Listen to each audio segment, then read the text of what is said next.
बहुत समय पहले मगध राज्य के एक छोटे से गांव में एक नौजवान तपस्वी गौतम बुद्ध के पास पहुंचा। उसके चेहरे पर चिंता की लकीरें थी और उसकी आंखों में निराशा झलक रही थी। भगवान बुद्ध, मैं जीवन में बहुत कठिनाइयों का सामना कर रहा हूँ। मैंने मेहनत की लेकिन मुझे सफलता नहीं मिली। मैं बार बार गिरता हूँ, हार जाता हूँ। क्या मैं इतना कमज़ोर हूँ कि कभी आगे नहीं बढ़ सकता? उस युवक ने निराशा भरे स्वर से कहा। बुद्ध मुस्कुराए और उसे एक बगीचे की ओर ले गए जहां बांस और ओक के पेड़ उगे हुए थे।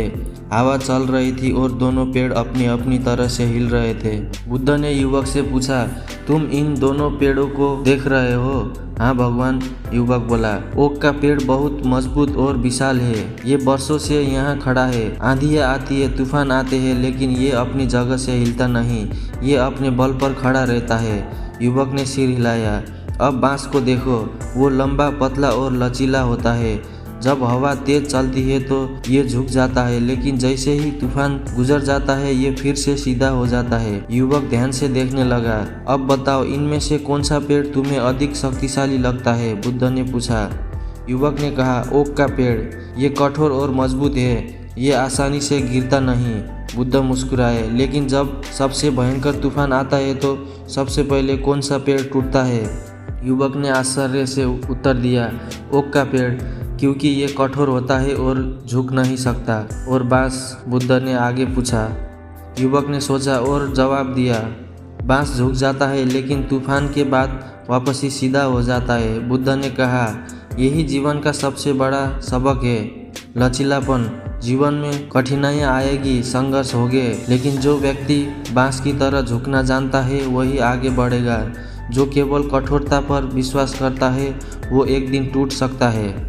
बुद्ध ने आगे बताया, बांस और ओक में एक और महत्वपूर्ण अंतर है।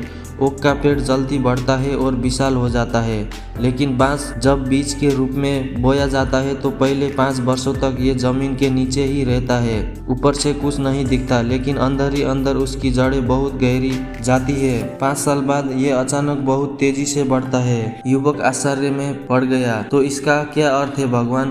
बुद्ध ने समझाया, कई बार हमारे जीवन में भी ऐसा होता है। हम मेहनत करते हैं लेकिन हमें तुरंत फल नहीं मिलता। हम सोचते हैं कि हम असफल हो रहे हैं, लेकिन असल में हमारी जड़ें मजबूत हो रही होती है। जब सही समय आता है तो हम बांस की तरह ऊंचाइयों तक पहुंचते हैं। युवक की आंखों में आशा की किरणें चमकने लगी। तो इसका मतलब है कि अगर मैं संघर्ष कर रहा हूं लेकिन हार नहीं मानता तो एक दिन सफलता जरूर मिलेगी। युवक ने उत्साह से पूछा। बुद्ध ने सिर हिलाया। बिल्कुल। जब तुम गिरते हो तो ये मत सोचो कि तुम कमजोर हो। हर बार उठकर फिर से प्रयास करो, क्योंकि यही तुम्हारी असली ताकत है। दुनिया में वही लोग सफल होते हैं जो बांस की तरह लचीले होते हैं। वो झुकते हैं लेकिन कभी टूटते नहीं। युवक ने बुद्ध के चरणों में प्रणाम किया और कहा, भगवान, आज मैंने सच्चा सबक सीखा है। मैं अब से अपने जीवन की कठिनाइयों को एक अवसर की तरह देखूंगा। मैं धैर्य रखूंगा और अपने प्रयासों को जारी रखूंगा। एक दिन मैं भी बांस की तरह ऊंचाइयों तक पहुंचूंगा। बुद्ध मुस्कुराए और बोले, तुमने सही सीखा। जीवन में चाहे जितनी भी बाधाएं आए, लेकिन जब तुम लचीले रहोगे, धैर्य रहोगे और लगातार प्रयास करोगे तो तुम्हारी सफलता निश्चित है। उस दिन से युवक ने जीवन के हर संघर्षों को एक नए दृष्टिकोण से देखना शुरू किया। उसने अपने सपनों को नहीं छोड़ा, बल्कि और अधिक मेहनत करने लगा। वर्षों बाद वो एक महान व्यक्ति बना, जिसने अपने धैर्य और लचीलापन से कई असंभव चीज़ों को संभव किया। तो दोस्तों, ये कहानी से हमें ये सीखने को मिलता है कि लचीलापन ही असली ताकत है। जब कठिनाइयाँ आए तो बांस की तरह झुको, लेकिन कभी मत टूटो।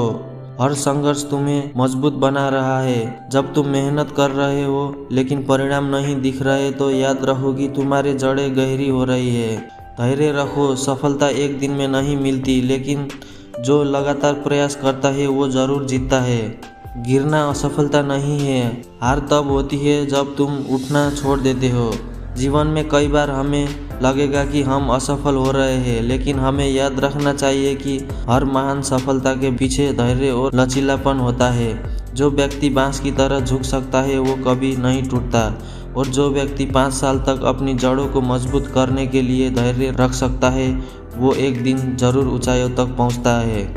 इसलिए जीवन में हर संघर्षों में मुस्कुराओ, सीखो और आगे बढ़ते रहो। एक दिन तुम भी अपने सपनों की ऊंचाइयों को छू लोगे। तो दोस्तों, आपको यह कहानी कैसी लगी? अगर अच्छी लगी तो कृपया लाइक कीजिए, कमेंट कीजिए और हमारे चैनल को सब्सक्राइब कीजिए। कृपया सब्सक्राइब करना मत भूलना।